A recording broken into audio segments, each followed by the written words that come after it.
এ হচ্ছে গুলমরিচ। আর আমি যদি এই পাশটা পুরা দেখাই, ভালো লাগে। গুলমরিচ যে খেলেন আপনি, কেমন লাগছে সত্যি করে বলবেন? অসাধারণ খুবই প্রাকৃতিক, কোনো কৃত্রিম উপকরণ সংমিশ্রণ নাই, যার ফলে আমাদের খুবই। গুলমরিচ তো ঝাল থাকবেই, হ্যাঁ, মিঠা বললে বিশ্বাস করবেন না, এর মধ্যে আলাদা একটা অনুভূতি চলে আসতেছে। জি জি, এনার্জি, অনেক এনার্জি। কি হবে আমি নিজেও জানতে পারতেছি না। জি জি, অসংখ্য ধন্যবাদ।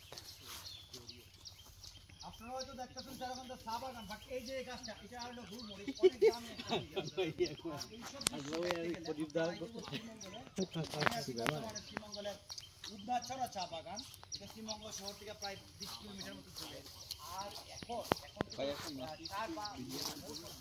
বৃষ্টি নাই, বাগানগুলো কত গ্রিন। শ্রীমঙ্গ আসলেই সবুজের অনেক সুন্দর জায়গা। ধন্যবাদ সবাই। গুলমরিচের নাম শুনেছি, খেয়েছি, উৎপাদন কিভাবে হয় আমি জানতাম না।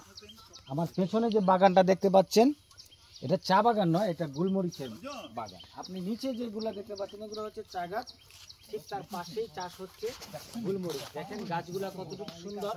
আমি আমার লাইফে গুলমরিচ গুলমরিচ সংগ্রহ করা হয়, ঝাল। কেউ এসে খাওয়ার ট্রাই করবেন না। কেমন লাগছে বস? হ্যালো এভরিওয়ান, শুভেচ্ছা এবং অভিনন্দন জানাচ্ছি এই মুহূর্তে শ্রীমঙ্গলের খুব সুন্দর একটা জায়গায়।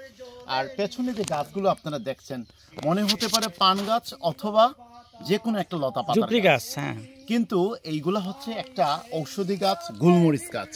এবং শুধুমাত্র গুলমরিচ গাছ যে তা না, সবচেয়ে ইম্পর্টেন্ট যে ব্যাপারটা, আমরা এখন যেখানে আছি, রোদ প্রায় হেলে পড়েছে এবং এই যে সবুজ পাতায় যে রোদের আলো যেটা লেগেছে, একটা চমৎকার একটা আভা কিন্তু চারদিকে। সত্যি একটা স্বর্গীয় একটা অনুভূতি এই মুহূর্তে আমার হচ্ছে এবং খুবই সুন্দর একটা জায়গা। Thank you. এবং এই সুন্দর জায়গাগুলোতে আসতে হলে হ্যালো শ্রীমঙ্গলের মাধ্যমে আপনাকে আসতে হবে। ধন্যবাদ। Thank you. ছবি দেবো অঞ্জন দা, ভাই, ও যে পিছনে দেখুন লম্বা, ওইটা গুলমরিচ আপনি দেখলাম অবাই চাউক্কা, কিলা লাগছে কুক্কা? ওয়াও, এক কথা সাধারণ। আর গুলমরিচের অনেকগুলো ঔষধি গুণ আছে, যদিও আমার জানা নাই, তবে এটা একটা খুব উন্নত বিশ্বের গুলমরিচের অনেক দামি একটা মশলা হিসাবে ব্যবহার করা হয়।